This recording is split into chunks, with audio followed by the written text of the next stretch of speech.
네, 안녕하세요. 기자님 네, 안녕하세요. 반갑습니다.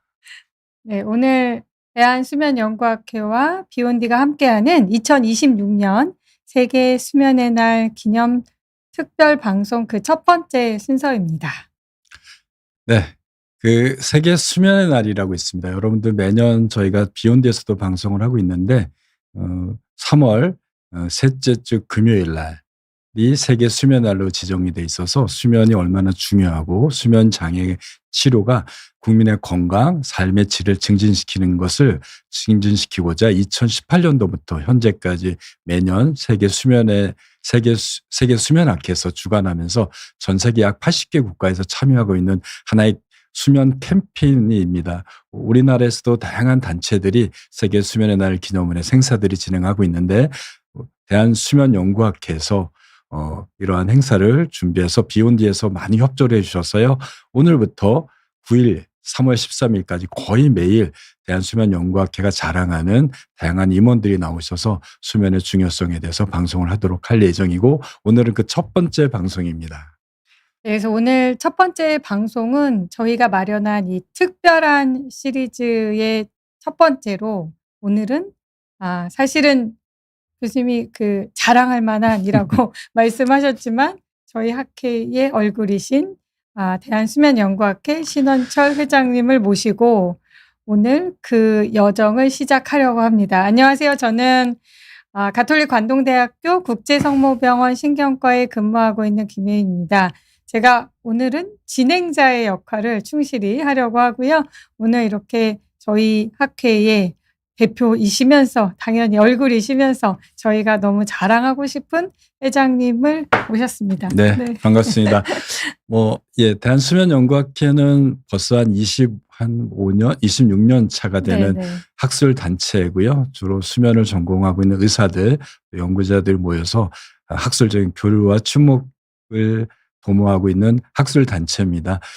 대한수면연구학회에서는 다양한 활동을 하고 있는데 물론 학술적인 거는 저희가 전문가끼리 모여서 학술회의도 열고 심포지움도 열고 있지만 몇 년 전부터 국민들에게 또 일반인들에게 수면의 중요성을 강조하고자 다양한 행사를 진행하고 있습니다. 그 첫 번째가 대한수면연구학회에서도 비욘디와 함께 같이 유튜브 채널을 운영하고 있습니다.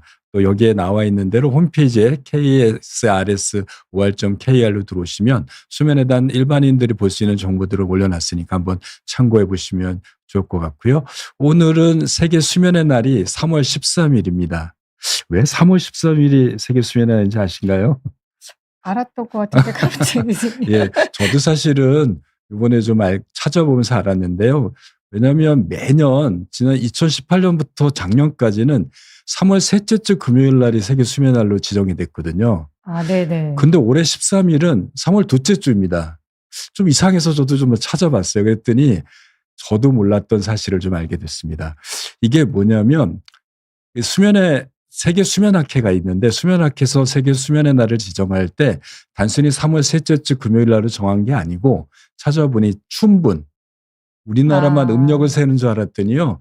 이 수면학회에서도 해가 지고 달이 뜨는 이 과정들을 좀 잘 고민하다가 춘분이라는 거를 기점으로 춘분 직전 금요일, 전주 금요일, 춘분 전에 금요일 날로 정했다고 합니다. 춘분이라는 게 왜 그러냐면 낮과 밤이 같아지는 날이래요.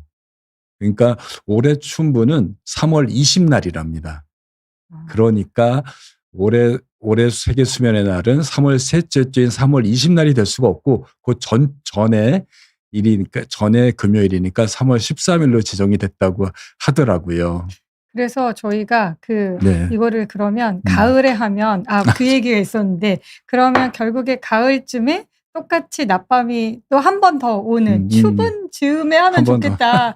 사실은 학회의 입장에서는 3월이 다들 이제 학교에 계시니까 너무 바쁘고 학생들도 바쁘고 일반 초중고에 계시는 분들도 수면에 관심이 많으심에도 불구하고 이런 캠페인을 하기가 3월은 참 어렵다. 그런 네. 생각을 했었습니다. 맞습니다. 이게 이제 충분히 왜 중요하냐고 또 한번 저도 오면서 생각을 해보니까 우리가 겨울에는 밤이 길잖아요. 해가 또 짧아지고 네. 또 일조량도 약합니다. 빛의 강도도 약해요. 보통 여름날에는 밖에 나가면 한 2만 룩스가 빛이 도달되는데 겨울에는 한 1만 룩스밖에 전달이 안 된다고 하죠. 그리고 그러니까 뭐 밖에 나가도 겨울에 햇빛도 따뜻하지 뜨겁진 않잖아요. 그런데 우리는 우리의 사고 깨는 생체 시계, 생체 리듬은 빛에 의해서 너무 민감하게 반응합니다. 망막에는 멜라놉신이라는 게 햇빛에 있는 블루라이트에 전달되면 아주 단백질이 활성화돼서 그 망막과 시상으로 연결되는 신경 회로를 통해서 생체 시계를 활성화시키죠. 그러니까 겨울이 되면 해가 짧고 겨울이 밤이 길고 햇빛도 강하게 약하게 되면 우리의 생체 리듬이 되게 망가지게 돼서요. 자는 시간들이 좀 불규칙해지고 깨는 시간도 옛날보다 좀 늦게 깨기도 하는 일들이 발생합니다. 또 낮에 햇빛이 적으니까 낮에 좀 깨어있기도 좀 어렵고 피곤하고 무기력하고 의욕도 없고 우울한 감정이 드는 이런 시애틀과 같은 시애틀의 밤 모이는 밤처럼 북유럽에 있는 사람들이 겨울이 되면 우울증 환자가 느는 것처럼 뭐 그런 일들이 벌어지게 되는데 우리는 그냥 당연하게 뭐 겨울에 눈이 오고 날씨가 안 좋으니까 실내에 있으면서 내가 운동 안 해서 그런 줄 알고 있지만 수면의학을 전공하고 있는 저희 입장에서는 그것들이 햇빛의 양이 적기 때문에 생길 수밖에 없는 필수적인 상황이라고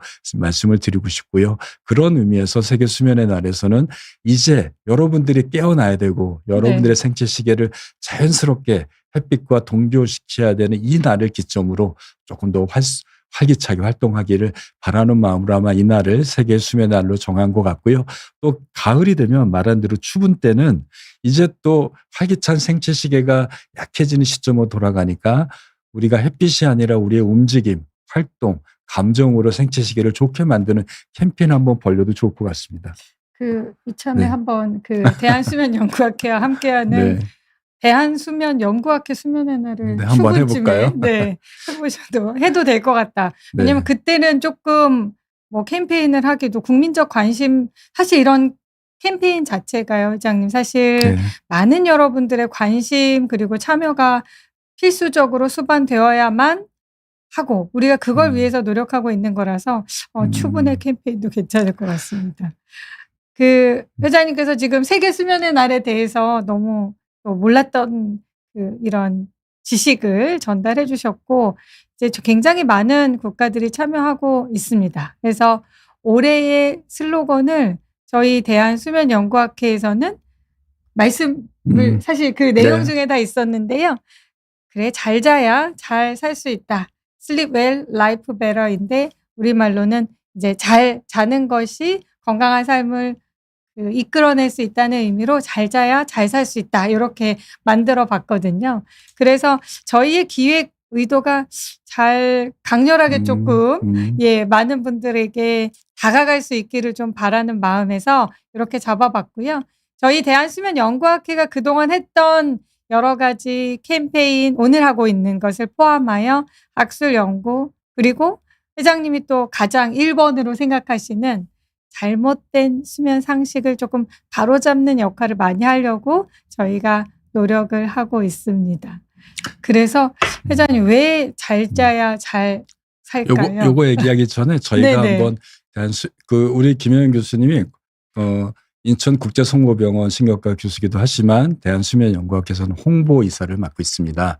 그래서 세계 수면의 날을 맞이해서 대한수면연구학회에서는 다양한 행사를 준비하는데 그 첫 번째 행사가 오늘부터 3월 13일까지 대개 오전 아니면 오후에 대한수면연구학회 임원들이 나오셔서 아마 강의를 쭉 진행할 겁니다. 간략하게 좀 설명을 한번 해 주실까요? 네. 그래서 저희가 잘 자야 잘 산다. 요거를 약간 인용을 해서요. 잘 자야 일도 잘하고. 그래서 일 잘하는 게 1번으로 가기는 했지만 잘 자야 일도 잘하고 또 여가를 즐길 수 있고 그래서 잘 논다. 이번에 타이틀에는요. 사실 운동과 수면에 관련된 내용을 좀 말씀드리려고 하고요. 다이어트 요즘 뭐 너무나 많은 의학 채널에 대부분이 다이어트에 대한 화두로 이야기들을 많이 하고 있는데 저희 수면 잘 자야 또 잘 먹을 수 있고 잘 먹어야 이 대사가 원활해지니까 우리의 생체 리듬도 잘 유지될 수 있거든요. 그리고 다들 오늘은 이제 내일이 드디어 신학기입니다. 그래서 학생들과 학부모님들이 궁금하실 만한 잘 자야 정말 잘 배울 수 있는가? 그리고 또 결국에 우리가 잘 쉬는 것이 얼마나 잘 자야 또 잘 쉴 수 있는 에너지를 그러니까 쉬는 것과 자는 것이 약간 요 5번째 강의에서는 분리해서 말씀을 좀 드리려고 하고요. 쉬는 게 자는 게 다 쉬는 건 아니니까요.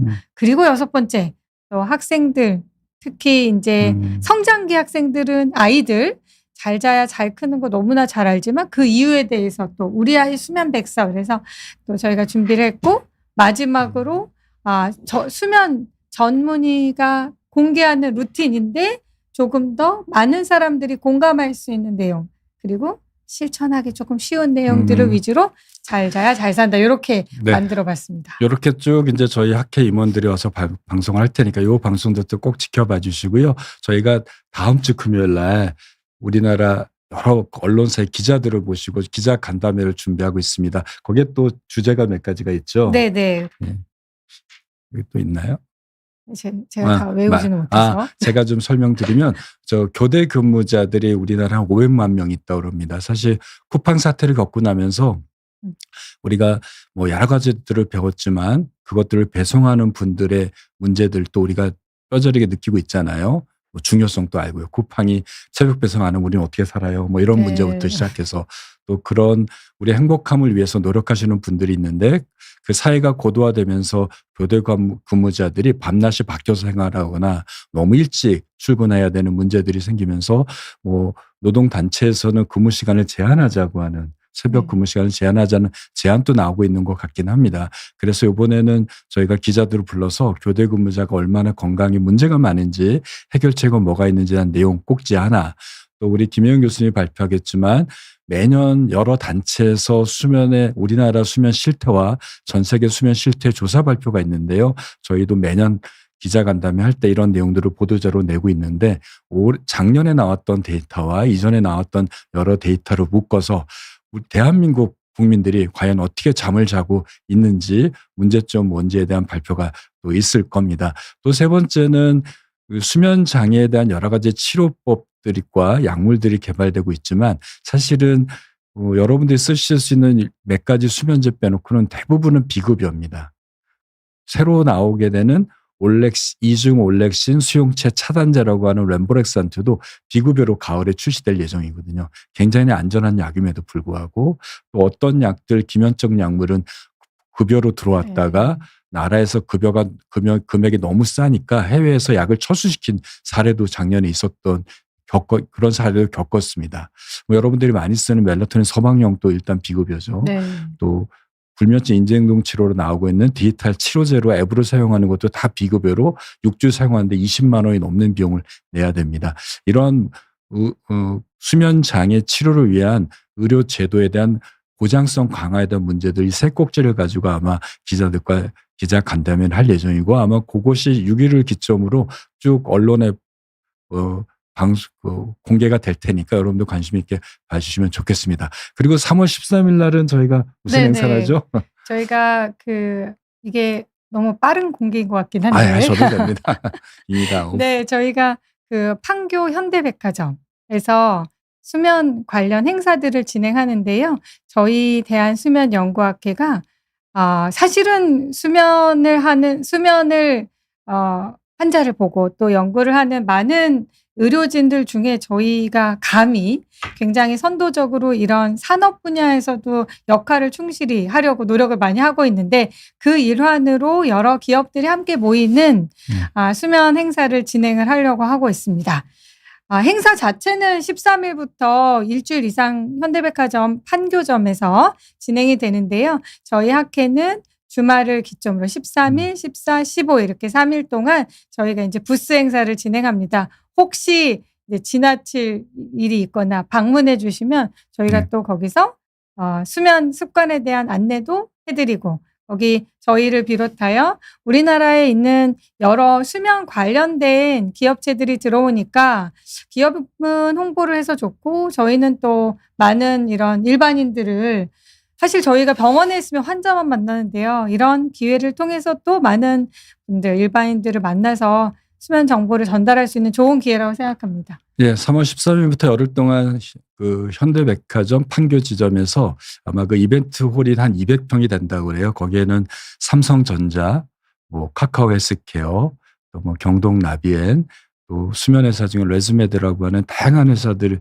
들어와서 체험 시설들을 좀 구비하고 여러분들이 오셔서 수면 제품들을 경험하거나 수면의 문제들을 체험할 수 있는 이벤트를 만들었습니다. 대한수면연구학회도 거기에 한 3일 정도 참여할 것 같은데요. 거기 오시게 되면 수면에 대한 잘못된 정보를 퀴즈로 맞추고 만약에 맞추신 분들은 조그만 선물도 좀 드리니까 혹시 판교 네. 인근에 사시거나 주말을 이용해서 여행 놀러 갈 때 없으시면 판교점 현대백화점으로 오셔서 저희도 만나시고 또 여러 가지 수면 제품들에 대한 경험들을 해보시면 좋을 것 같고 금요일 날에는 오프닝 세레모니도 있어서 저도 그날 참여를 하게 됩니다.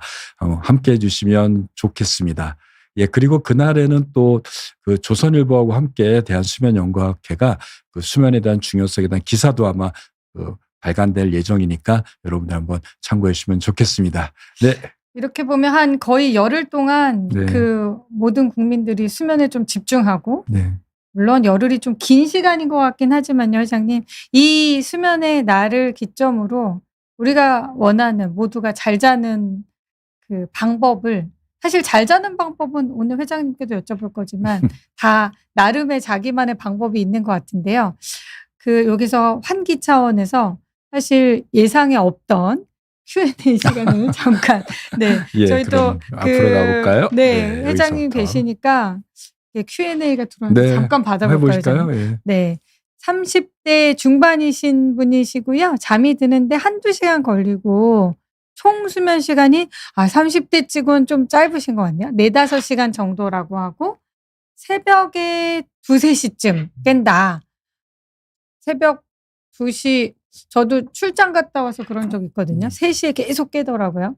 여튼 이분은 언제부터 그랬는지는 안 써주셨는데 다시 잠드는데도 오래 걸립니다. 멜라토닌 먹어볼까요? 라고 하시는데 회장님 답변.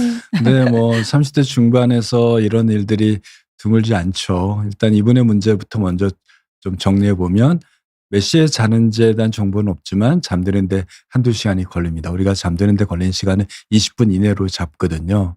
그리고 나서 또 자다가 2-3시쯤이라는 게 이게 그래서 잠든 다음에 또 얼마나 지나서 깨는지는 잘 모르겠는데 얼마나 자고 깨는지 이게 4-5시간을 자고 2-3시에 깬다 그런다면 이분은 네. 한 10시에 잔다는 10시에 9시에 잔다는 얘기밖에 안 되는 것 같고 요 정보가 조금 부족해요. 네네네. 그래서 2-3시쯤 시간을 적어 놓으셨으니까 다시 깨서 어쨌든 간에 잠들기 어렵다. 깨고 나면 머리가 말똥말똥하다. 하루 종일 피곤하다. 요 정보로 보면 잠들기 어렵다. 뭐 2-3시가 언젠지 잠들고 얼마인지 모르지만 한번 깨면 다시 못 잔다. 그래서 나의 총 수면 시간은 4-5시간이다. 들기 어렵다. 중간에 깬다. 다시 잠들기 어렵다. 총 수면 시간이 짧다. 이 4가지 문제가 있는 것 같아요. 첫 번째로 30대 중반 젊은 나이잖아요. 나이가 드신 분들은 뭐 생체 시의 노화나 잠자는 시간에 앞으로 당겨져서 이런 분들이 굉장히 흔하지만 30대에서는 그런 생리적인 문제라기보다는 환경적인 문제일 가능성이 상당히 많습니다. 제가 먼저 첫 번째 생각한 건 잠자는 시간이 뒤로 밀렸을 가능성이 많지 않을까. 본인이 출근을 감안해서 나는 좀 일찍 자고 싶어. 한 11시, 10시에 자고 싶은데 그래서 누웠는데 나의 생체 시계는 새벽 2시에 가 있다면 쉽지가 않은 거죠. 네. 뭐 미국 가서 유럽 가서 잠이 안 올 때 느낌들이 생체 시계가 한국하고 어긋나 있어서 우리가 못 자는 거잖아요.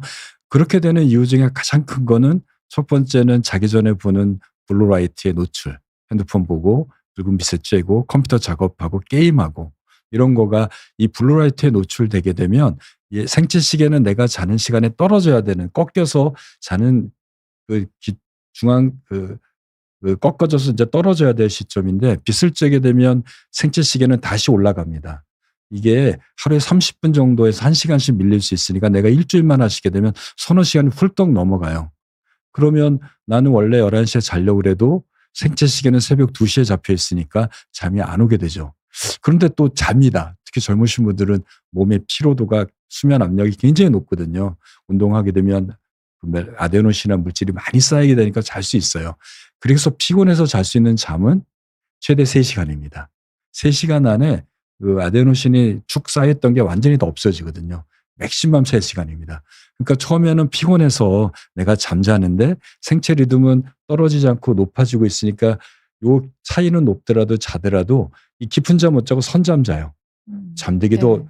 그렇고 선잠 자다가 새벽에 되면 요게 생체 그 피곤한 게 뚝 떨어지게 되면 이 생체 리듬보다 아래로 오면 뇌가 딱 깨져. 그러니까 앞에 2-3시간 잠깐 선잠 자는 겁니다. 이분이 11시에 눕는다고 합니다. 예, 네. 11시에 눕는 거죠. 그러면 네. 이제 대충 맞죠. 맞네요. 핸드폰 네. 보고 피곤해서 처음에는 잘 잤는데 내가 중간에 깨. 그러다 일주일, 2주 이 상황이 반복되면 이제 불안해져요. 나 왜 깨지? 나 중간에 잘 자야 되는데 출근해야 되는데 일이 안 되는데 내일 발표 있는데 이러면 이제 자기 전에 피곤은 하더라도 생체 시계도 안 떨어져 있고 거기에 불안이 올라가게 되면 이제 잠드는 게 어려워져요. 그러다가 이 불안 때문에 처음에는 한 3시간 자는데 2시간 만에 깨요. 그걸 깨고 나면 나 어제도 못 잤는데 오늘 또 못 자. 이렇게 되면서 또 핸드폰을 보거나 또 막 걱정하는 생각을 하게 되면 꼬리에 꼬리를 무는 러닝 서트가 반복되게 되면 뇌는 과학 각성 상태로 빠져서 못 자게 됩니다. 이럴 때 답은 멜라토닌이 답은 아닙니다. 사실 네. 멜라토닌 도움은 안 됩니다. 물론 뭐 조금 도움이 될 수 있어요. 초기에 생체 리듬을 좀 당겨오는데 한 일주일, 열흘 정도 복용하면 좋죠. 우선 제가 첫 번째 말씀드릴 수 있는 거는 기상시간을 설정하세요. 출근하셔야 되잖아요. 아침에 내가 어쨌든 간에 지각하지 않으려면 출근 시간은 정해졌을 겁니다. 그러기 위해서 기상시간도 정해졌을 거예요. 7시로 해볼까요? 뭐 7시로 정해놨으면 내가 자는 시간은 4시간, 5시간 잔다 그러니까 그거보다 조금 더 해서 한 6시간, 7시간 잡으십시오. 저는 7시간을 권하고 싶습니다. 6시간도 괜찮아요. 그러면 7시면 잠자는 시간이 12시잖아요. 12시에 더 놓고 전 7+1이라는 얘기를 계속 제가 갖고 있는 유튜브 채널에서 말씀드리는데 그로부터 7시, 12시가 되면 12시간부터 1시간 +1. 그때부터 핸드폰 안 봐야 됩니다. 컴퓨터 안 봐야 됩니다. 그리고 집에 흰색 조명 끄시고 노란색 조명 켜놓고 복식호흡, 명상, 마음 챙기기 같은 내용들을 하시거나 그것도 하기 어려우면 재미없는 책 보세요. 재밌는 책은 안 됩니다. 만화책도 안 됩니다. 태블릿으로 보는 책은 안 됩니다. 종이책으로 정말 재미없는 책들을 쓱 넘기다가 음악 틀어놓고요. 그러다가 누워보시기 바랍니다. 중간에 깨시게 되면 핸드폰 안 보셔야 되고 다시 누워서 복식호흡하다가 안 되면 20분 안 되면 저희가 자극조절요법이라 해서 거실로 나와서 재미없는 책 보거나 명상하시면서 졸릴 때까지 기다리는 겁니다.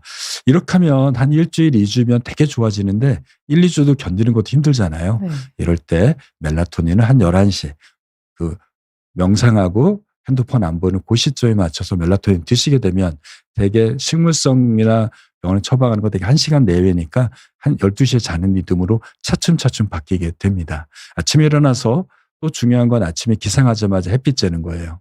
이제 봄이니까 햇빛 나오잖아요. 눈 뜨고 어렵게 깨어나지 마시고 눈 뜨자마자 30분 내로 창가에 가서 20분 정도 햇빛 쬐시게 되면 그때 생체 리듬이 확 활성화됩니다. 멜라토닌 안 나오고요. 그로부터 16시간에 내가 자는 리듬으로 설정이 됩니다. 아침에 빛 쬐시고 낮에 활기차게 커피 마시고 활기차게 생활하시고 밤에 1시간 전에 핸드폰 안 보는 요 연습을 꾸준히 하시게 되면 잠드는 것도 빨라지고 중간에 깨는 것도 없어지게 될 것 같습니다. 사실 그 뎁스님 사연은 굉장히 많은 분들이 맞습니다. 예, 사실 이 정도쯤 되면 병원에는 안 오시고 병원에 갈까 막 고민하는 단계였는데 오늘 회장님이 너무 짧은 시간에 적절한 이렇게 팁을 드렸는데 큰 도움 되셨을 것 같아요. 근데 말이 이렇게 하는데요. 지키기가 참 어렵습니다. 그것만 잘 지키면 병원에 안 오는데. 예, 그런데 이걸 습관처럼 루틴처럼 해야 됩니다. 핸드폰 안 보는 거 어려운 거 저도 아는데 그냥 1시간이 어려우면 30분이라도 핸드폰 끄시고 조용한 방에 가서 책 보는 연습을 30분이라도 하십시오. 그렇게 되면 바뀝니다. 여러분의 수면이 바뀌고 여러분의 삶의 질이 바뀌고 여러분의 건강이 바뀝니다. 네. 그래서 올해의 슬로건처럼 잘 네. 자면 네. 잘 살 수 있고 네. 그 행복한 데일리 라이프가 찾아올 거다. 이렇게 맞습니다. 예, 추천을 드리고요. 저희가 준비한 내용을 잠깐 보고 두 번째 질문을 받아보도록 하겠습니다. 예, 살 빼는 방법 다 하는데 살을 못 빼는 이유는 본인이 그 루틴을 못 지키는 거예요. 네. 좋은 잠을 자는 것도 다 하는데 내가 그걸 못 지키기 때문에 못 자는 거거든요. 그런데 그 습관을 그대로 유지하고 나의 잠만 해결하려고 하는 방법은 내가 운동 안 하고 음식 관리 안 하면서 살 빼는 걸 원하는 것과 똑같습니다. 여러분의 노력이 필요합니다. 야식의 유혹처럼. 예, 네. 한 가지라도 하루에 한 번이라도 한 가지씩이라도 해결해 보시기 바랍니다. 네. 네. 그래서 스텝 바이 스텝으로 한 가지씩 해결하시면 분명히 잘 자는 그날이 올 거라고 생각하고요. 저희가 그러한 이유로 올해의 슬로건을 잘 자야 잘 삽니다. 이렇게 만들어 보았습니다. 그래서 올해 여전히 그 회장님 말씀하셨던 것처럼 저희가 기자간담회를 통해서 2025년과 2024년 비교하는 그 한국인의 수면에 대한 실태도 저희가 전문가적인 시선을 통해서 한번 말씀드리려고 하고 준비하고 있습니다. 한번 슬라이드 좀 볼까요? 그러면 이제요. 네, 슬라이드 앞에 건가요? 이거는 이거 탭이죠. 예. 그래서 잘 자야 잘 사는 이유는 사실은 지갑도 위협한다. 요거에 대해서 저희가 좀 그 자극적인 타이틀을 잡아봤는데 건강을 위협한다 너무 많이 얘기했던 것 같고요, 회장님. 지갑도 위협하죠. 네, 위협합니다. 그게 뭐 나이가 드신 분들 65세 은퇴하신 분들을 대상으로 조사한 자료들을 보게 되면 비용을 어디에 제일 많이 쓸 것 같아요? 건강에 제일 많이 씁니다.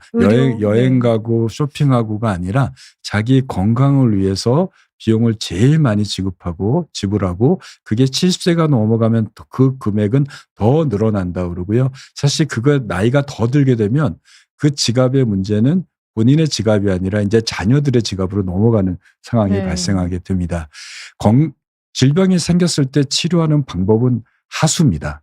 상수는 질병이 안 생기도록 하는 예방하는 치료일 거예요. 그중에서 우리가 수면은 우리 몸을 리셋시키는 과정이죠. 우리가 낮에 활동하고 일을 하게 되면 그 에너지를 쓰게 됨으로써 우리 몸에 찌꺼기가 생깁니다. 그거 우리는 이제 조금 전문 용어로 하면 염증 물질, 산화 물질이라고 얘기하는데 그런 물질들이 우리 몸에 쌓이면서 세포를 손상시키고 신경을 손상시키고 장기를 손상시켜서 결국은 우리는 질병을 생기고 노화가 진행이 됩니다. 아이러니하게도 산소를 흡입하면서 흡입된 산소가 분해가 돼서 나오는 활성산소가 우리의 세포와 우리의 피부와 우리의 노화를 만든다고 하거든요. 결국 우리는 숨쉬기 때문에 노화가 되는 겁니다. 늙는 겁니다. 그런데 이런 활성산소나 산화물질, 염증물질을 제거하는 것이 여러분들이 드시는 항산화물질이 아니라 코엔자임 Q10이 아니라 바로 좋은 수면을 통해서 해결된다고 합니다. 그래서 잠을 잘 자는 아이 때는 아주 건강해요. 피부도 아주 좋아요. 자고 나면 활기찹니다. 그런데 20대, 30대를 넘어가면서 사회생활을 하면서 잘못된 수면 습관이 접어들게 되면서 노화가 빨라지고 피부도 거칠어지고 점차 나이 들면서 질병이 생기게 됩니다. 잠을 못 자면 우리가 아는 대부분의 질병, 암을 비롯해서 고혈압, 당뇨, 심장병들이 조금씩 생겨납니다. 그게 단시간으로 생기진 않아요. 뭐 해외에서도 연구해 보면 대개 10년 이상 연구를 해보게 되면 고혈압, 당뇨, 심장병과 같은 만성질환, 암과 같은 질병의 유병률이 1.5배에서 2배 높아지는 것들이 알려져 있고 특히 50세 이후에 이러한 수면의 질환이 생기게 되면 치매와 지금 말씀하셨던 다양한 만성질환의 유병률은 더 높아진다는 결과들은 세계 모든 연구 결과들이 똑같은 것을 보여주고 있습니다. 여러분들 오늘 하루 잠을 못 자는 것이 내일 커피 한 잔 마시고 해결될지 모르겠지만 그것들은 몸에 쌓이게 되고 회복되지 않은 잠들은 결국은 5년 후, 10년 후, 20년 후에 질병으로 유발됩니다. 그래서 오늘 방송을 보시면서 이렇게 댓글 남겨주신 분들은 자기의 문제를 해결하시려고 그러고 자기의 질병을 치료하려고 그러고 나의 건강을 유지하려고 하는 분이라고 생각이 돼서 반갑습니다. 그래서 여러분들의 지갑을 나이 들어서 쓸 돈 많은 돈들을 아끼기 위해서는 우리의 건강을 잘 유지하기 위해서 그 건강의 가장 기본이 되고 바탕이 되는 게 먹는 것뿐만 아니라 잠자는 겁니다. 잠을 잘 자야지 여러분들이 건강해지고 그 건강을 통해서 나이 들어서 그 건강 비용을 줄일 수 있습니다. 네. 요즘 그 나이 들어서 그 더 건강하기 위해서 근육을 좀 축적해야 된다 그래서 네. 운동도 열심히 하는 맞아요. 것처럼 그거랑 비슷한 네. 맥락이거든요. 근데 사실 쉽게 뭐 운동도 실은 뭐 이렇게 유혹이 많아서 가기 어렵지만 수면 역시도 비슷한 그 생각의 범주 안에 있어야 될 것 같아요. 그래서 뎁스님이 갑자기 그 아까 회장님 네. 말씀하셨던 게 본인을 다 알고 계시는 것처럼 말씀하셨다고 깜짝 놀랐다고 댓글 네. 달아주셨습니다. 그래서 저희가 예 그러면 잘 자야 되는 잘 시리즈로 저희가 준비를 했는데요.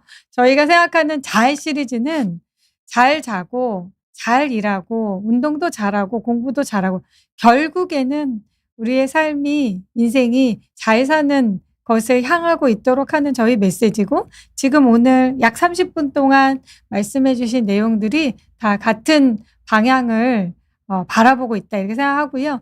다양한 영역이 있죠. 일이나 운동이나 또 먹는 거나 사실 저는 잘 자고 일어나면 몸무게도 빠지거든요.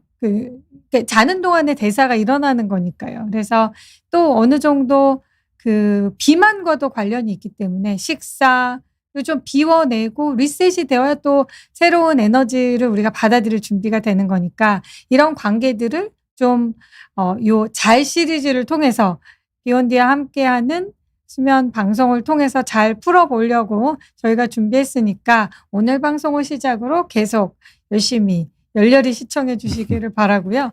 잠깐 또 그 Q&A를 네. 해볼까요? 네.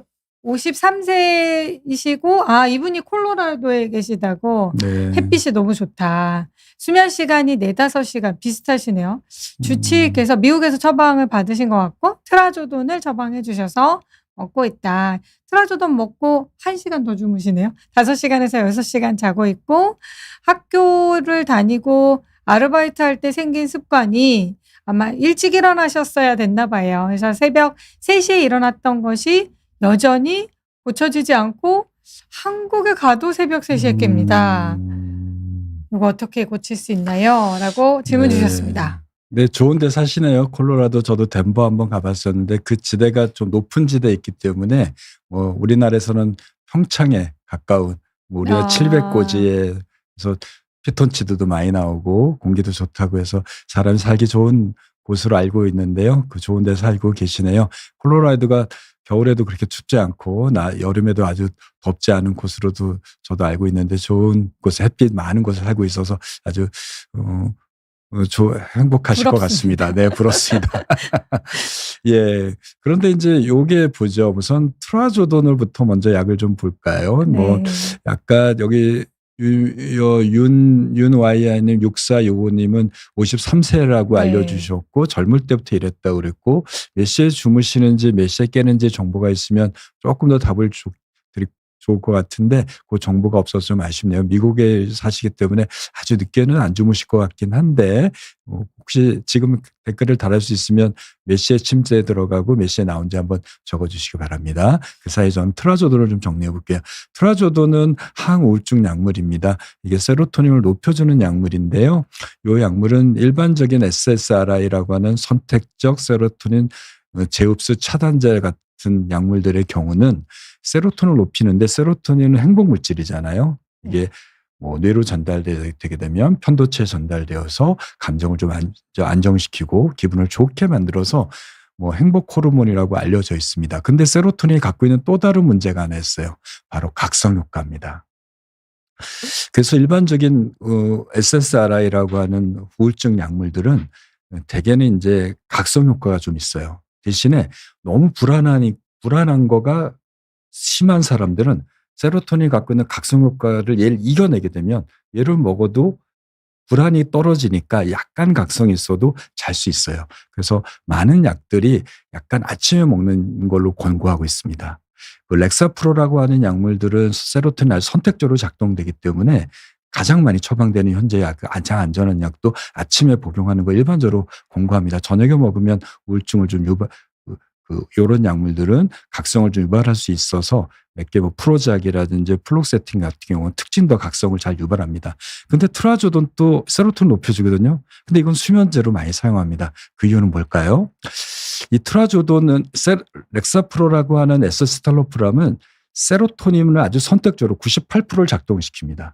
세로토닌 확 높여요. 그런데 트라조돈은 사실은 세로토닌만 건들진 않아요. 아드레날린도 건들고요. 히스타민도 건들고요. 도파민도 조금 건듭니다.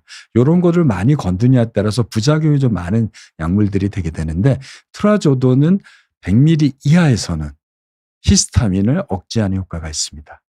그래서 트라조돈을 쓴다라는 건 우울증 약을 쓴다라는 거는 100ml 이상을 쓸 때는 우울증 치료 목적으로 쓰게 되지만 100ml 이하 대개 미국에서도 25ml, 50ml 정도 쓰셨을 것 같긴 한데 이 정도 쓰시게 되면 항히스타민 작용을 하게 됩니다.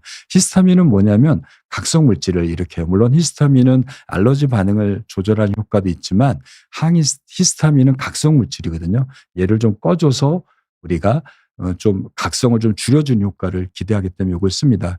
레메롤이라고 멀타자핀도 거의 비슷합니다. 15ml 이하에서는 항히스타민 작용이거든요. 근데 트라조돈은 방광기한 8시간에서 12시간 정도 갑니다. 그러니까 이런 약을 주로 언제 쓰냐면 우울증이 아니라 항히스타민, 감기약 먹으면 졸리는 그런 효과를 기대하고 약효가 조금 길잖아요. 그러니까 새벽에 깨는 목적으로 뭐 저희 나라나 한국에서나 미국에서도 선생님들이 처방합니다. 이 약이 갖고 있는 좋은 장점은 의존성과 중독성이 거의 없다라는 거죠. 그런데 약효가 조금 길기 때문에 아침에 좀 졸리고 어지러울 수가 있고 기립성 저혈압의 작용이 있고 항콜린 작용도 갖고 있어서 녹내장을 조금 유발시킬 수 있고 기립성 저혈압 아까 말씀드린 그런 부작용, 살이 조금 찔 수 있다는 부작용을 좀 가지고 있습니다. 그런데 용량을 하면 50ml 이하에서 쓰게 되면 지금 말씀드렸던 부작용이 그리 크지 않아서 문제는 없었을 겁니다. 자, 그 사이에 이제 질문을 주신 거가 아까 11시에 자고 3시에 일어났고 9시에 잔다라는 거죠. 네. 예, 뭐 75mg이라고. 75ml는 네. 조금 많네요. 네, 아마 네. 미국에서는 우리나라보다는 조금 용량을 높게 쓰니까 국내에서는 아마 선수도 한 50ml 이하에서 네, 대부분 50ml 쓰죠. 이하, 저도 네. 25에서 50ml 쓰는데 정도. 미국의 사람들은 등치가 커니까 아마 네. 조금 더 높이 쓰는 느낌을. 근데 뭐 부작용 없다면 괜찮은데요. 부작용 많으면 한 50ml나 25ml 정도로 줄여서 드셔도 될 겁니다.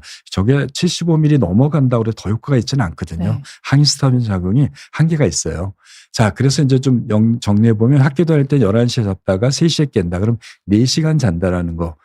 잠드는데 어렵다는 얘기는 안 쓰셨으니까 잠은 쉽게 드시는 것 같고 4시간 있다 깬다라는 거죠. 요즘은 9시에 자려고 한다고 하면 한 6시간 자고 깨는 거 약 먹고요. 이게 왜 생겼을까요? 제가 몇 가지 생각해 볼 수 있는 거는 아마 미국에 계시니까 한국처럼 핸드폰 이런 거 많이는 안 보시지 않을까 기대는 해요. 미국의 문화가 또 우리나라처럼 그렇게까지 핸드폰 많이 보지 않고 저녁에는 사람들이 많이 안 움직이는 사회이기 때문에 아마 어떨지 모르겠습니다. 또 뭐 미국에서도 한국 드라마 보신다고 늦게까지 보시는지 잘 모르겠지만 첫 번째는 11시에 잤다가 3시에 깼다라는 얘기는 제가 한 서너 시간 잔 거잖아요. 아까 처음에도 첫 번째 질문에도 말씀드린 대로 제 판단은 젊었을 때니까 몸은 피곤했어요. 피곤한 힘으로 잔 겁니다. 근데 생체 리듬이 안 꺼진 거예요. 그러니까 이게 이렇게 돼요. 서카디안 일주기 리듬이 이렇게 사인 커브로 올라가고 피곤한 거는 이게 쫙 올라가야 되는데 이 갭이 벌어지는 거예요. 네. 처음에는 생체 리듬이 올라가고 압력도 높아지니까 이 갭이 작잖아요. 갭이 작을수록 우리는 잘 깨어 있어요. 그러다가 정오를 지나면서 생체 리듬이 떨어지는데 이제 얘는 계속 올라가고 얘는 꺾이잖아요. 요 갭이 벌어지게 되면 우리 졸리는 거거든요. 그래서 오후 되면 졸리기 시작합니다. 그러다가 생체 리듬이 최저점이 됐을 때 피곤한 게 높을 때 이때 우리는 자는 거거든요. 그런데 내가 학교 다닐 때 공부도 해야 되고 아르바이트도 해야 되고 막 그러면서 바쁘게 또 긴장을 했어요. 뭐 돈도 벌어야 되고 뭐 공부하는 것도 신경 쓰니 막 긴장을 하거나 또 그 숙제 때문에 늦게 자기도 하고 일찍 자기 왔다 갔다 하게 되면 피곤한 건 계속 올라가는데 생체 리듬이 이 불안과 흥분 때문에 꼭 내려가지 않고요. 계속 있어요.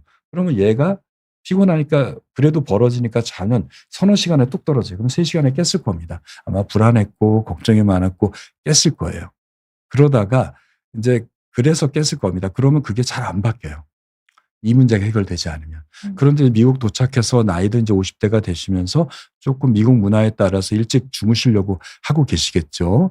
그러면 그런 리듬들이 반복되는 건 아닌가라는 거 첫 번째 하나 생각하셔야 됩니다. 혹시 지금 또 이민 가셔서 미국 생활에서 적응하면서 걱정은 많은 건 아닌가라는 것도 한번 생각해 보시고요. 운동은 많이 하실 테니까. 두 번째는 50대가 된 거가 하나의 또 네. 악화인자가 됐을 것 같아요. 50대가 되게 되면 이 생체 리듬이 조금 더 빨라지거든요. 이게 9시가 11시에 되던 게 10시, 9시 이렇게 빨라집니다. 왜 그러냐면 생체 리듬이 이렇게 좁아지는 게 아니고요. 우리의 체온이 좀 빨리 떨어집니다. 체온이 하루에 1.5도가 벌어져야 되는데 나이가 들면 이 대사 능력이 떨어서 체온이 1도밖에 안 떨어져요. 올라가다가 이게 떨어질 때 우리는 멜라토닌이 나오는데 보통 사람은 자기 2시간 전에 체온이 떨어지는데 나이가 들게 되면 대사 능력이 떨어져서 그거보다 더 빨리 떨어져요. 빨리 떨어져요. 빨리 떨어지면 체온이 떨어지면 멜라토닌이 나오거든요. 그러니까 잠자는 시간이 앞으로 당겨워지게 됩니다. 이런 문제가 생겼을 것 같아요. 그래서 아마 9시에 자도 한 서너 시간 후에 내가 일찍 잤으니까 또 일찍 깨는 문제, 내가 또 긴장하는 문제 때문에 떨어지지 않았을까 싶은 생각이 들어요. 그래서 제가 답을 드릴 수 있는 방법은 몇 시에 일어나시는지를 먼저 설정하십시오. 앞에 말씀드린 대로. 미국 생활이니까 자영업을 하신다 그러면 일찍 일어날 필요가 없잖아요. 그러면 6시도 괜찮아요. 5, 7시도 괜찮습니다. 현실적으로 본인이 일어나서 활동이 시작하시는 시간을 정하십시오. 그리고 나서 9시는 너무 빠릅니다. 네, 그래서 제 생각에는 한 11시 정도나 미국이라도 11시, 12시 정도에 자는 거를 결정하시고요. 10시부터 미국의 가정집에는 되게 노란색, 전구색 전등이 많이 있을 테니까 10시부터 노란색 조명 켜놓고 걱정이 어떤지는 모르겠지만 재미없는 책을 보거나 복식호흡이나 명상, 저는 그걸 꿀잠 루틴이라고 얘기를 하는데 이렇게 스트레칭, 복식호흡, 명상으로 구성되어 있는 취침 루틴, 이완요법을 그 시간에 하시기 바랍니다. 멜라토닌 미국에서 구할 수 있잖아요. 한 2mm에서 3mm 정도 구하셔서 한 10시나 10시 반에 드세요. 그때 드시게 되면 그거 먹고 나서 한 30분에서 1시간 정도 된 멜라토닌이 쫙 올라가거든요. 내 생체 리듬이 앞에 있든 뒤에 있든 간에 한 1, 2주를 먹게 되면 이 시간으로 고정됩니다. 중요한 게 하나 있습니다. 멜라토닌 복용하는 시간을 딱 정해야 됩니다. 고정시켜야 됩니다. 10시면 10시, 10시 반이면 10시 반으로 딱 고정해서 드시고 멜라토닌 먹고 나서는 핸드폰, 컴퓨터, 걱정, 불안을 내려놓고 취침 루틴을 하시는 걸 해보시게 되면 점차 중간에 깨는 것들이 조금 줄어들 것 같고요. 그 이후에 트라조도는 1시간 전에 먹는 겁니다. 그러니까 멜라토닌을 같이 드셔도 돼요. 왜냐하면 약효가 이렇게 확 올라가지 않거든요. 그래서 1시간 전에 드시고 그리고 잘 자게 되면 트라조돈을 조금씩 줄여가시면 어떨까 하는 생각이 듭니다. 네. 5시에 일어나기 원하신다고 하셨으니까 회장님 말씀하신 거에 7시간 정도니까 10시에 주무시고 9시 반보다는 9시 반에 멜라토닌 드시고요. 10시나 10시 반 사이에 졸리면 주무시는 걸로 한번 바꿔보시기 바랍니다. 취침 루틴 꼭 하시고요. 네. 사실 오늘 말씀 중에 거의 대부분 저희가 담아낸 내용들이 시리즈 할 걸 다 말씀하신 것 같은 느낌이 들긴 합니다. 자, 슬라이드 잠깐만. 이건 아까 우리 했고요. 요거 그래서 자가 체크를 하려고 했는데 사실 오늘 말씀 중에 다 있었던 것 같습니다. 그래서 많이들 또 질문이 있는 것 중에 하나가 주말 수면 어떻게 해야 되나요? 요것도 저희가 요 방송 시리즈 방송 중에 있기는 한데 또 교수님은 어떻게 추천하시는지. 네, 제일 중요한 거는 우리가 이게 신부 체온이라는 게 굉장히 중요해요. 우리가 아까 체온을 제가 말씀드렸는데 체온이 하루 중에 1.5도 정도 건강한 젊은 청년들의 경우는 변동이 있대요. 36도 5부가 아닌 거죠. 네. 그런데 이 체온이 가장 낮은 점이 내가 자기 기상하기 2시간 전입니다. 이때를 최저 신부 체온 온도라고 시간으로 얘기를 해요. 그리고 그러니까 6시에 일어나시면 새벽 4시가 되는 거죠. 일반적으로 그렇게 잡습니다. 이 체온이 떨어지는 가장 낮은 시점을 어떻게 이동시키느냐가 중요해요. 얘가 이동하면 나의 생체 리듬이 이동합니다. 체온에 떨어지는 점이 나는 5시야. 그런데 얘가 4시가 되면 일찍 자는 사람이 되고요. 6시가 되면 늦게 자는 사람이 바뀝니다. 그런데 이걸 알 수가 없어요. 여러분들이 알기 어렵잖아요. 간단한 거는 그리고 체온은 그리고 일어나면 이제 에너지를 쓰면서 체온이 쭉 올라갑니다. 그러다가 내가 자기 2시간 전에 정점을 찍고 그때부터 떨어져서 아까 말한 기상 2시간 전에 쭉 최저점까지 내려가요. 그런데 이 체온이 우리 생체 리듬을 조절하는 하나의 지표로 활용할 수가 있습니다. 그런데 내가 체온을 어떻게 알아보냐고 온도계를 계속 꽂고 있을 수는 없잖아요. 사실 귀나 피부에 재는 온도는 신부 체온하고 또 다르거든요. 이건 피부 체온이랑 또 다릅니다. 그럼 어떻게 하냐면 내가 자고 깨는 시간에 중앙점을 잡아보십시오. 내가 12시에 11시에 자고 7시에 깬다면 중앙점은 몇 시죠? 새벽 3시, 4시, 3시죠? 3시입니다. 그러니까 중앙점. 요 점을 이동시키지 않아야 돼요. 그래야지 내 생체 리듬을 앞뒤로 이동시키지 않습니다. 사회적 시차라는 게 있어요. 주말에 내가 뭐 재밌는 거 게임도 뭐 하고 영화도 본다고 늦게 자게 되면 한 이틀, 금요일, 토요일 늦게 자게 되면 생체 리듬은 하루에 1시간이 이동하니까 1~2시간이 슬쩍 넘어갑니다. 그러면 나는 12시에 자는 사람이 새벽 2시에 자게 되고 그러니 일요일 날 일찍 자려고 하는데 생체 시계는 이동돼 있으니까 나는 못 자는 그리고 아침에 졸리는 시간에 일어나 출근하니까 피곤해서 월요일 날 내내 피곤한 월요병이라는 게 생기잖아요. 그걸 사회적 시차라고 얘기합니다. 해외여행 안 갔는데 생체 리듬이 이동해서 내가 잠도 못 자고 주간에도 피곤한 거를 만들게 되는 걸 말합니다. 그러니까 사회적 시차를 안 만들면서 주말에 자야 돼요. 그러려면 나의 자고 깨는 주중에 자는 시간을 정해놓고 거기에 중앙점을 기준으로 얘가 이동 안 해야 됩니다. 그럼 어떻게 되죠?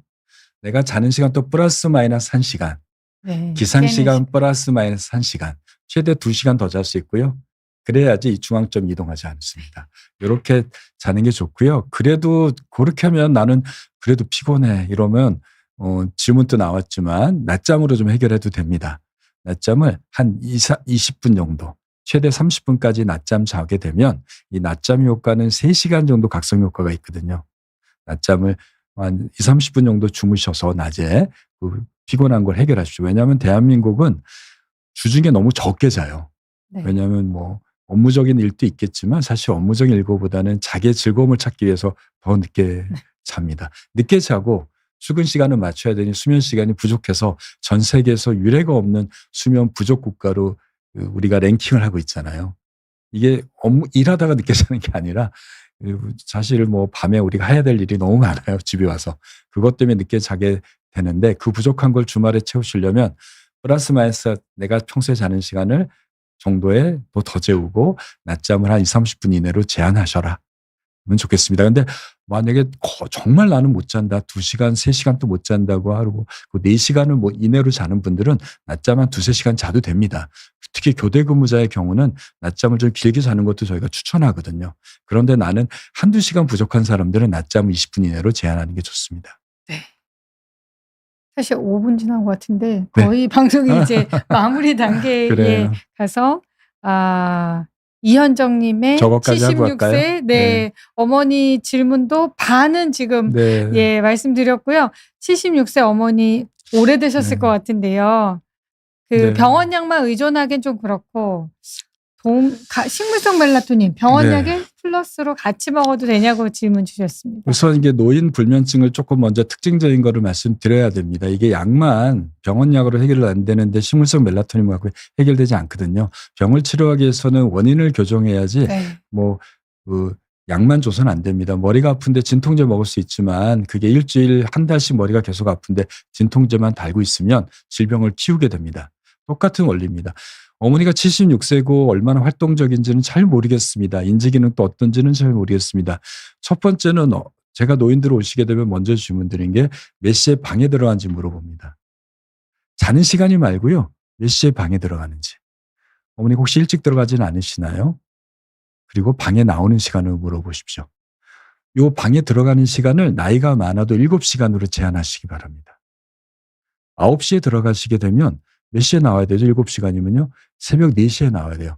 그건 좀 어렵잖아요. 그러면 아침에 6시에 나온다 하면 7시간이면 12시간. 12시에 들어가야 돼요. 사실 그것도 어려우면 6시에고 11시로 요거를 먼저 제한하시기 바랍니다. 두 번째는 그 나이가 드시면 초저녁잠이 많아져요. 그래서 저녁 7시, 8시 전후가 되게 졸려요. 앉아도 TV보다 깜빡깜빡 좁니다. 혹시 독거 생활하시게 되면 더 그러실 겁니다. 네. 그래서 가능하면 8시 전후에 저는 한 바퀴 나갔다 오라는 얘기도 되게 많이 드리는데 뭐 바깥에 어둡거나 문제가 있어서 못 나가신다면 혹시 어머니를 위해서 그 시간에 할 수 있는 운동 홈트 같은 거 있잖아요. 그거를 좀 가벼운 거, 뭐 자전거도 좋고요. 집에서 스태퍼도 좋고요. 그것들을 좀 하시게 해놓으시기 바랍니다. 그리고 그냥 하라고 그러면 잘 못하시니까 어머니한테 그 8시에는 전화 한번 드려서 지금 하세요. 9시에 전화 드려서 끝났어요. 이걸 한 일주일 열흘을 하셔서 어머니가 습관을 좀 만들어 보시기 바랍니다. 그냥 안 하고 가만히 있으면 졸리는 시간에 잠을 견디는 거니까 그건 고통이 됩니다. 그때 움직이시거나 아니면 그 시간에 청소하시거나 이렇게만 하셔도 상당히 좋아집니다. 그리고 나서 멜라토닌, 식물성 멜라토닌은요, 먹으면 30분 내로 거의 피크 농도가 됩니다. 금방 흡수가 빠르거든요. 그리고 2시간 이내면 완전히 없어져요. 몸에 안 남습니다. 식물성 멜라토닌은요. 그러니까 이거는 언제 먹냐면 어머니가 몇 시에 주무시는지를 정해드리고 30분 전에 먹는 겁니다. 30분, 1시간 전에요. 그리고 매일 같은 시간에 먹어야 돼요. 그거부터 정하시고 병원에서 처방하는 그 서방형 멜라토닌은 이게 천천히 분출하기 때문에 1시간에서 1시간 반 전에 먹는 겁니다. 그리고 얘는 6시간에서 7시간을 유지해요. 멜라토닌 또 2종류가 있다는 거, 식물성이나 미국에서 가져오는 해외에서 수입하는 건 다 속방형 2시간밖에 안 간다라는 거죠. 예. 그겁니다. 그래서 일반 멜라토닌은 미국에서 가져오는 거는 다 속방형입니다. 식물성 멜라토닌과 똑같습니다. 또 식물성 멜라토닌은 사실 미국에서 판매되는 멜라토닌의 99%는 합성입니다. 그 토마토 3kg를 추출해야지 2mm 하나를 만들어요. 이게 경제적으로 불가능하죠. 네. 그러니까 어떻게 하냐면 그 토마토를 해갖고 농축을 시켜요. 그러면 농축시킨 거 요만큼 띄우면 멜라토닌 얼마큼 든지 계산이 되잖아요. 그 농축액에 일부를 그냥 넣어서 2mm 들어있어라고 이렇게 얘기하는 거예요. 그러니까 이 토마토도 햇빛 좋은 데서 생산된 것도 있고 그 품종이 안 좋은 거로 추출하면 멜라토닌 농도도 다르거든요. 그냥 식약처 승인할 때만 그만큼 추출해서 하는 거니까 농도도 다 다릅니다.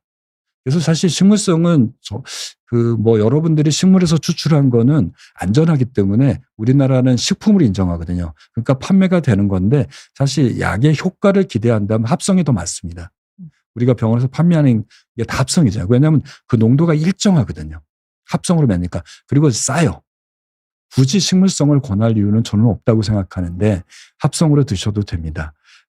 그렇기 때문에 병원에서 처방되는 건 약값이 비싸지만 한 알에 1,000원이니까 한 달이면 3만 원이죠. 식물성 멜라토닌도 되게 한 달에 2, 3만 원, 많으면 5만 원 하잖아요.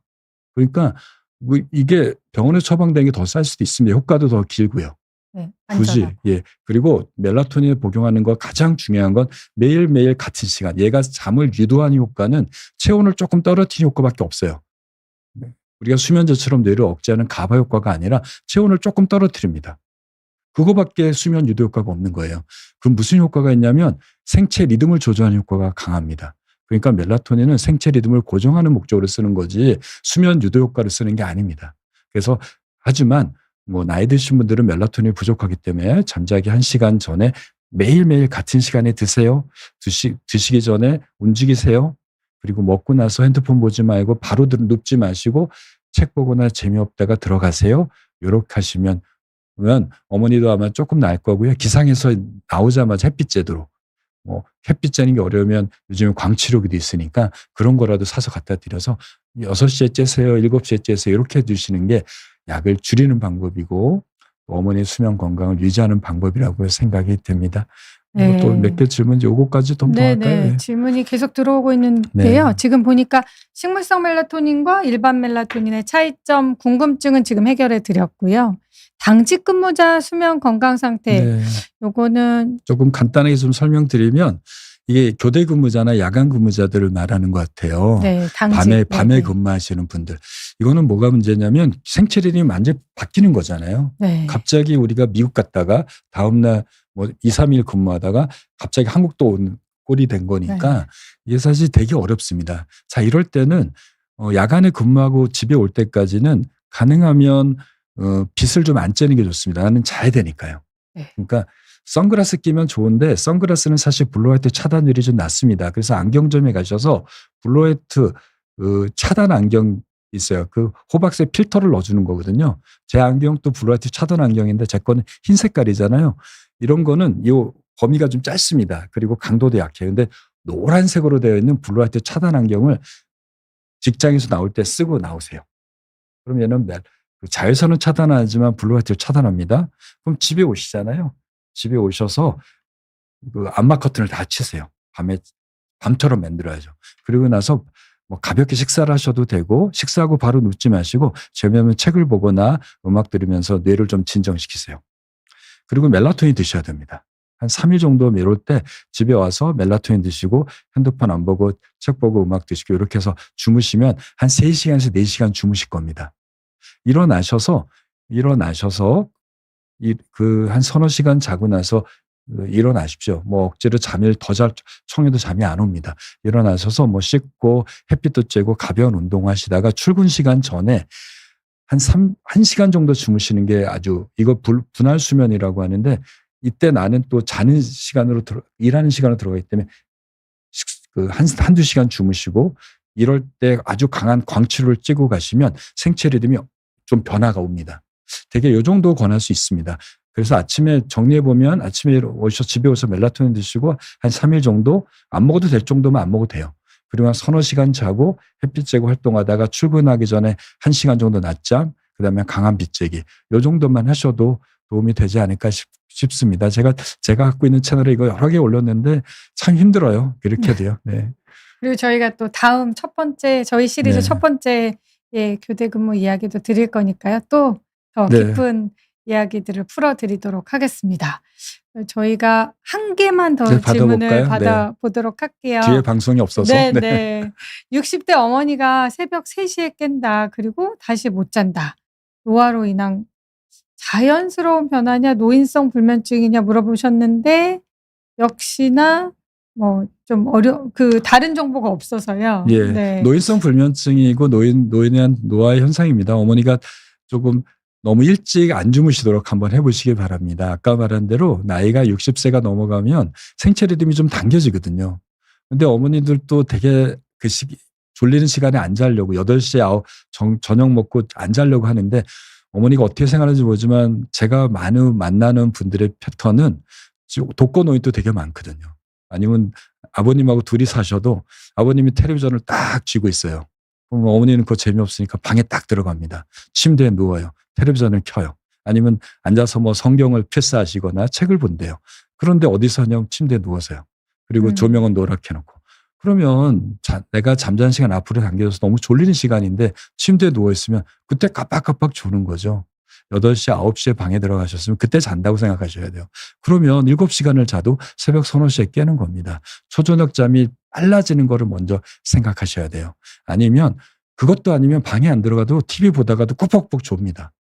여러분들 해외여행 갔을 때 시차 바뀌었을 때 차 안에서 한 5분, 10분 잠깐 잔 잠이 한 서너 시간 말똥해지게 만들잖아요. 그렇게 잔 겁니다. 그렇게 되니까 그 말똥말똥해서 잠깐 졸다가 난 11시에 잘 거니까 그때부터는 그리고 10시나 11시는 안 졸려요. 그러다 10시 되면 11시 되면 자요. 그러니까 초저녁에 잤고 또 잔 잠 때문에 길게 또 못 자요. 이 두 가지 문제가 제일 흔합니다. 또 요즘에는 하나 더 붙이면 요즘엔 나이 드셔도 뭔가 이렇게 인터넷을 되게 젊은 아이들보다 더 보시는 분들이 되게 많아요. 어떤 분들은 저녁 먹고 나서부터 뭐 혼자 연구를 하신다고 막 찾기도 하고 찾아서 어떤 블로그 글에 그 커뮤니티에 막 글도 올리시는 분들이 되게 많습니다. 네. 그걸 관리하는 분도 많은데 혹시 그러신다면 그것 때문에 빛의 노출 때문에 잠이 뒤로 밀려서 또 못 자는 경우가 다 껴 있습니다. 나이 드시면 앞에 제가 말씀드린 두 가지는 노화들의 현상으로 초저녁 졸려서 그런데 젊은 사람들은 사실 빛에 노출 때문에 잠이 뒤로 밀리는 건데 나이 드시면 그런 문제도 겹치는 경향이 점차 늘고 있는 것도 느끼고 있습니다. 네. 이런 문제들 때문에 새벽에 깨시는 거거든요. 그래서 우선은 앞에도 말씀드린 대로 침대에 들어간 시간 7시간을 제한하시고 잠자기 1시간 전에 핸드폰이나 컴퓨터 안 보시게 하고 나이 드신 분들은 초저녁에 안 졸도록 하는 방법들을 먼저 조절하시고 어머니하고 좀 상의하시거나 억지로 잘 안 돼요. 사실 허리도 아파요. 뭐 등도 아파요. 다리도 아파요. 이런데 내가 뭘 하라고 난 누워있는 게 제일 편해 이러시는 어머니들 너무 많기 때문에 잘 설득시켜서 어머니가 그래도 앉아서 뭘 할 수 있도록 할 수 있는 거리를 좀 만들어 주시는 게 좋은 방법이 되지 않을까 하는 생각이 듭니다. 네. 저희가 마무리하려고 그러는데 네, 조금 몇 개 더 볼까요? 네, 쉬운 모양 질문이 볼까요? 네. 쉬운 모양님이 잠을 못 자는 것도 아닌데 잠은 잘 잔다는 예, 수면에 문제는 없는데 오후 3시에 피곤하다. 네. 네. 사무실에 엎드려 자야 출근해서 할까요? 3시쯤 되면 오후 3시죠? 예, 네, 이거는 오후 3시. 생리적인 경우입니다. 이게 우리가 하루에 아침에 자고 나서요. 2번의 졸음이 옵니다. 한 번이 바로 오후 3시입니다. 예. 아침에 자고 나게 되면 한 10시간 정도 후에 한 번 졸음이 오고 16시간 후에 졸음이 오거든요. 16시간 후에는 우리가 자는 시간이 졸린 거고요. 그리고 우리가 일주일이든 커브를 보면 이렇게 올라갔다 한 번 이렇게 쭉 올라가는 게 한 번 있겠다. 한 번 이렇게 떨어졌다가 다시 올라갔다 떨어지는 커브가 있는데 그게 한 10시간 정도예요. 그래서 오후 3시에 졸립니다. 여러분들이 고등학교 다닐 때, 대학교 다닐 때 아니면 고등학교 때 하루 종일 수업을 들었을 때 정신 먹고 졸린 것도 있지만 한 서너 시, 한 7교시, 8교시 되면 너무 졸릴 때 경험하지 않나요? 이게 자연스러운 생리적인 겁니다. 자, 이럴 때는 어떻게 하냐면 그렇게 졸리는 서너 시간 정도 됐을 때 한 30분 전에 햇빛 쬐십시오. 햇빛 나가서 약간 스트레칭하고 햇빛을 쬐서 몸을 움직여줘서 생체 리듬이 떨어질 때 약간 몸을 자극함으로써 떨어지지 않도록 해주셔야 됩니다. 그리고 또 이렇게 오후 3시에 졸릴 수 있는 이유 중에 하나가 수면이 부족할 때도 더 그럴 수 있어요. 수면이 부족하면 밤에도 잘 자는 것처럼 첫 번째 졸음의 피크가 올 때 또 더 졸릴 수 있거든요. 그래서 첫 번째는 본인의 수면 시간을 좀 늘려주고 수면의 질을 좋게 해주시고 그래도 졸리는 게 너무 심하면 나가서 햇빛 쬐거나 한 20분 정도 스트레칭 해주시는 것도 도움이 됩니다. 이제 봄이 되면 춘곤증 때 이런 현상들이 굉장히 많이 생기게 될 겁니다. 네. 몇 개 더 있는데 네. 또 재밌는 질문인데요. 왕진지 님이 45세 여성이시고 나는 7시간 자야 된다. 저도 7시간 자야 되는데 못 자는 거죠. 하루 종일 짜증이 7시간 자면 짜증이 안 나시나 봐요. 주변에서 수면 시간을 5시간으로 줄이라고 추천을 하시나 봅니다. 잠이 부족할 때 너무 졸려서 낮잠을 자면 또 두통이 심하다. 네. 네. 예, 이거는 본인이 정답입니다. 네. 주변 사람이 틀린 겁니다. 그렇죠. 예, 본인이 정답이에요. 적정 수면 시간이라는 건 정해진 게 없습니다. 내가 자고 나서 지금 말씀하신 대로 하루 종일 짜증도 안 나고요. 피곤하지도 않고 졸립지도 않고 물론 커피 안 마시고 낮잠 안 자고요. 네. 그랬을 때 적정 수면 시간입니다. 7시간이 본인한테 딱 맞는 시간이면 그겁니다. 근데 대부분의 사람들이 7, 8시간이 맞습니다. 연구를 해보면요. 5시간이면 된다라는 얘기는 이분들은 수면을 갉아먹고 그거로 건강을 갉아먹고 본인의 감정을 갉아먹고 있는 상태라고 보여집니다. 5시간 자고 커피 마시고 피곤하면 나도 모르게 깜빡 졸고 이러고 있는 거야. 그러다 자고 깨는 시간 불규칙해지고 이러면 우리가 처음에 방송에 얘기한 대로 고혈압, 당뇨, 심장병, 뇌졸중, 치매 다 생깁니다. 예, 그러니까 굳이 본인의 수면 시간을 줄이려고 노력하지 마십시오. 도리어 내가 시간이 없다, 내가 일할 시간이 부족하다고 하더라도 7시간을 꼭 지키시고 나머지 시간을 최선을 다해서 쉬지 않고 일하십시오. 그게 더 맞습니다. 낮잠을 잘 때 자고 나서 두통이 심한 거는 수면 관성으로 설명합니다. 이게 20분 이내로 제한하라는 이유가 앞에 질문도 있어도 같이 설명드리면 20분은 우리가 잠들고 나서 얕은 잠 1단계, 2단계까지 들어가고요. 3단계 들어가는 데까지 20분이 걸려요. 20분이 넘어가게 되면 깊은 잠 들어가게 되면 못 깹니다. 그러면 깊은 잠일 때 억지로 깨워놓으면 아이들은 칭얼거리고 짜증내고 울고 떼쓰지만 어른들은 일어나잖아요. 근데 머리가 무거워요. 아직 뇌가 깊은 잠에서 쉽게 못 깨기 때문에 잠에 취해 있는 거예요. 몽롱하고요. 커피 한 잔 마셔도 머리 띵한 일이 생기게 됩니다. 아마 잠이 부족할 때 내가 낮잠을 자고 낮잠을 거의 30분 이상 1시간 정도 자게 되고 그러면 깊은 잠이 낮잠에도 확 나오거든요. 이때 깨서 수면 관성이 생긴 겁니다. 그래서 낮잠 또 안 자거나 낮잠을 자더라도 20분 이내로 제한하고요. 하라는 거고 이러한 수면 관성은 잠을 못 잘 때 수면이 부족할 때 너무 잘 생기는 현상이니까 가능하면 야간 잠을 충분히 그리고 피곤하지 않도록 충분히 확보하시는 게 좋은 방법이니까 본인이 맞고 주변 사람이 틀렸습니다. 오늘 말씀드린 내용을 주변 분들에게 전파해 주시기 바랍니다. 저는 충격적인 게 이분이 7시간 자면 괜찮은 분인데 본인이 어떤 사회적 시선이 본인이 게으른 사람이라고 말씀하시는 거 이렇게 답을 달아줘서 여기서 정말 오늘 방송이 왕진집님 같이 생각하는 분들의 생각을만 바꾸더라도 오늘 저희가 1시간여의 방송이 굉장히 의미 있다는 생각을 네. 갑자기 하게 됐습니다. 전혀 본인이 이상한 게 아니라는 거를 꼭 말씀드리고 싶고요. 한 가지만 더 해볼까요? 이제 뭐 좀 더 해도 될 것 같아요. 네. 치매 얘기 한번 우리 김현 씨 풀어주실까요? 치매 위험을 높인다. 그러니까 마음 편한 하루님이 제가 읽어드릴게요. 네. 수면 부족이 치매 위험을 높인다고 들었습니다. 실제로 몇 시간 이하로 자면 위험도가 높아가나요? 이게 뭐 몇 시간 이하로 자면 높아진다라는 부분보다요. 두 가지인 것 같아요. 지금 말씀해 주신 건강한 수면이 사실은 뇌에 노폐물을 쌓이지 않게 하기 때문에 치매로부터 조금 보호작용이 있는 거고 수면 자체가.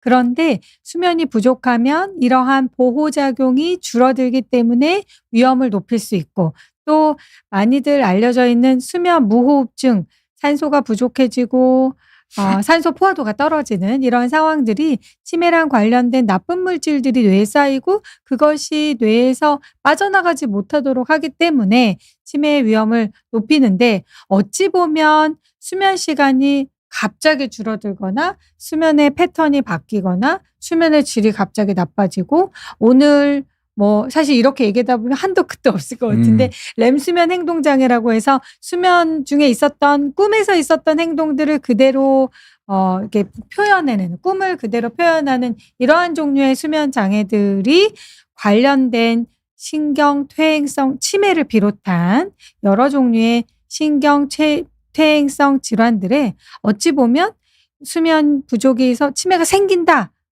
또 틀린 말은 아니지만 절반은 맞고 절반은 틀리고 또 하나는 이러한 증상들이 치매라는 어떤 퇴행성 질환의 초기 소견일 수도 있다.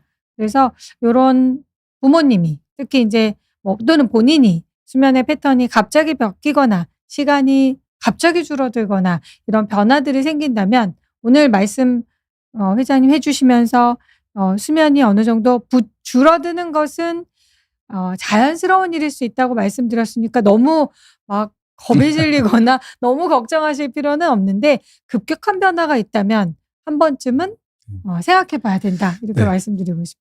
좀 부연하면 치매하고 수면에 대한 연구 결과들은 굉장히 많습니다. 수면 시간하고 또 수면의 질 두 가지가 다 영향을 줍니다. 말씀하신 대로 수면 무호흡증이 있거나 하지 불안 증후군이 있으면 깊은 잠을 못 자요. 우리가 깊은 잠이 왜 중요하냐면 잠들고 나서 3시간 안에 깊은 잠이 주로 나오는데 이 잠은 업어가도 모르는 잠입니다. 이 잠 동안에 뇌가 청소가 일어나요. 여러분들 많이 들으셨죠? 글림파틱 시스템이라고 해서 뇌가 일을 하게 되면 베타 아밀로이드라고 하는 뇌에 손상을 시키는 찌꺼기가 생기는데 이게 많이 쌓이면 치매가 생깁니다. 특히 알츠하이머 치매 환자들은 이게 뇌가 쓰는 게 아니라 유전적인 요인으로 베타 아밀로이드가 많이 생성돼서 뇌가 퇴행이 빨라지는 병이잖아요. 그런데 이 베타 아밀로이드가 뇌에서 빠져나가는 시간이 있습니다. 바로 깊은 잠일 때입니다. 그러니까 깊은 잠을 충분히 자는 게 치매 위험성을 줄이고 뇌를 청소하는 겁니다. 많은 연구를 해보면 그래서 깊은 잠을 방해하는 수면 무호흡증, 하지 불안 증후군, 저녁에 핸드폰 보는 거, 걱정 많은 것들을 없애야 됩니다. 두 번째는 수면 시간도 연구가 있는데 6시간이 크리티컬해요. 여러 연구들을 다 합산해 보면 6시간보다 못 자는 사람, 6시간보다 더 자는 사람에 따라 딱 나눠져요. 그래서 최소한 6시간 이상 자면서 깊은 잠을 충분히 자는 잠이 치매를 예방합니다. 50세 이후에 6시간 이내보다 적게 자고 또 깊은 잠이 적어지게 되면 치매 위험성이 2배 이상 증가된다는 연구 결과들이 꽤 많습니다. 네. 심플한 질문 하나 더. 수면등.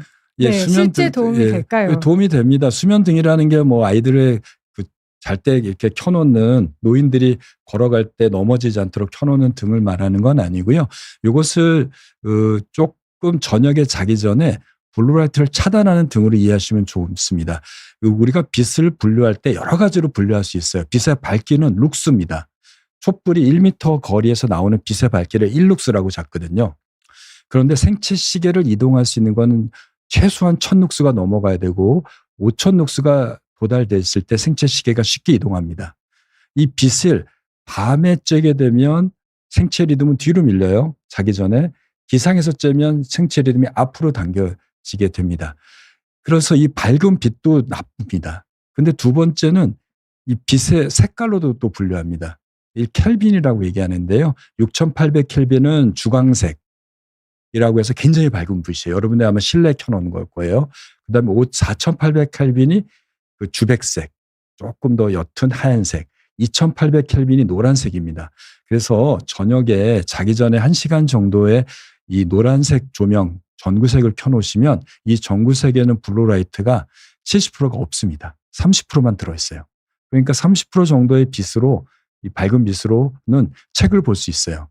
음악을 우리가 뭔가 활동을 할 수 있습니다. 그런데 우리가 야간 등 조명 등으로 켜놓으면 그냥 내가 빛 이동하는 데만 확인하는 거잖아요. 그러니까 그거 마시고 집에 인터넷 뒤셔서 쇼핑몰에 가시면 전구색 LED 조명을 찾으십시오.